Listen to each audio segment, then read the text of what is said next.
মদিনার এক উপকণ্ঠে এক সাধারণ পরিবার বাস করত। আবদুল্লাহ নামের এক সৎ মানুষ, তার স্ত্রী আমিনা ও 2 সন্তান। দারিদ্র্য ছিল তাদের নিত্যসঙ্গী, কিন্তু নামাজ ও কুরআনের প্রতি তাদের ভালোবাসা ছিল সীমাহীন। প্রতিদিন ফজরের নামাজ শেষে আবদুল্লাহ তার সন্তানদের জড়ো করতেন।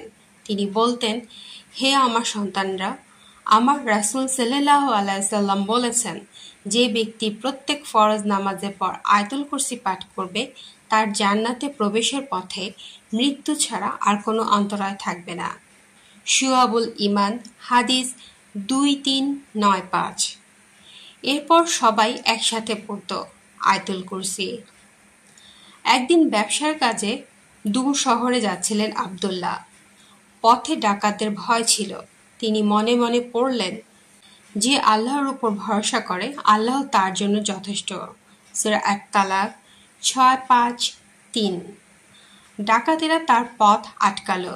তারা ছুরি তুলে ধরল, কিন্তু হঠাৎ তারা আতঙ্কিত হয়ে গেল, যেন তাদের আশেপাশে অদৃশ্য পাহারাদার দাঁড়িয়ে আছে। তারা পালিয়ে গেল। আবদুল্লাহ সিজদায় পড়ে বললেন, আলহামদুলিল্লাহ, এ আয়াতুল কুরসির বরকত। একবার রাতে তার ছোট ছেলে অসুস্থ হলো, উচ্চ জ্বরে কাঁপছিল। আমিনা কাঁদতে কাঁদতে সন্তানের কপালে হাত রেখে পড়লেন আয়াতুল কুরসি। কিছুক্ষণ পর ছেলের শ্বাস স্বাভাবিক হলো, জ্বর কমে গেল। তিনি তখন মনে মনে কুরআনের এই আয়াতটি পড়লেন, নিশ্চয়ই আল্লাহ মুমিনদের পক্ষ থেকে প্রতিরক্ষা করেন। সূরা আল-হাজ 2238। সেদিন থেকে তিনি সন্তানকে ঘুম পাড়ানোর আগে আয়াতুল কুরসি পড়া অভ্যাস বানালেন। অনেক বছর কেটে গেল। একদিন আবদুল্লাহ গুরুতর অসুস্থ হয়ে পড়লেন। পরিবার চারপাশে বসে কাঁদছে, কিন্তু তার ঠোঁটে প্রশান্তির হাসি। তিনি বললেন, আমি সারা জীবন ফরজ নামাজের পর আয়াতুল কুরসি পড়েছি। আজ আমি জান্নাতের সুসংবাদ দেখতে পাচ্ছি। তারপর ধীরে ধীরে কালিমা পড়তে লাগলেন। মুখে কালিমা নিয়ে তিনি আল্লাহর কাছে ফিরে গেলেন। কোরআনের এই আয়াত যেন তার জীবনের প্রতিচ্ছবি হয়ে গেল।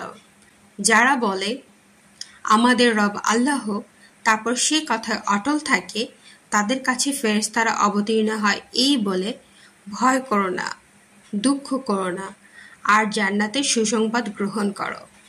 সূরা হামিম সিজদা 4130।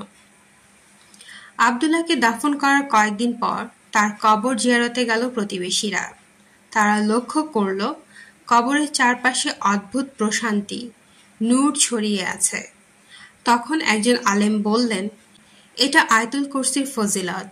যে দুনিয়ায় আল্লাহর বাণীতে আশ্রয় নিয়েছে, আল্লাহ তাকে কবরেও আলো দান করেন। কুরআনের আয়াত। আল্লাহ মুমিনদের অভিভাবক, তিনি তাদের অন্ধকার থেকে আলোতে বের করে আনেন। সূরা আল-বাকারা 2257। আবদুল্লাহর সন্তানরা বাবার শিক্ষা আঁকড়ে ধরল। প্রতিটি ফরজ নামাজের পর তারা আয়াতুল কুরসি পড়া শুরু করল। তাদের পরিবার দারিদ্র্যের মাঝেও প্রশান্তি ও বরকতে ভরে উঠল, এবং প্রজন্ম থেকে প্রজন্মে ছড়িয়ে গেল এই শিক্ষা।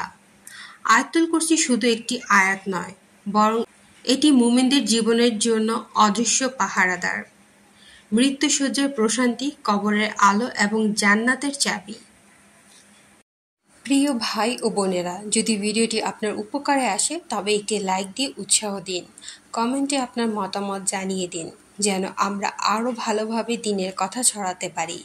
ভিডিওটি শেয়ার করুন, হয়তো আপনার শেয়ারের মাধ্যমে কারো হিদায়াতের দরজা খুলে যাবে। দ্বীনের বার্তা ছড়ানো একটি সওয়াবের কাজ।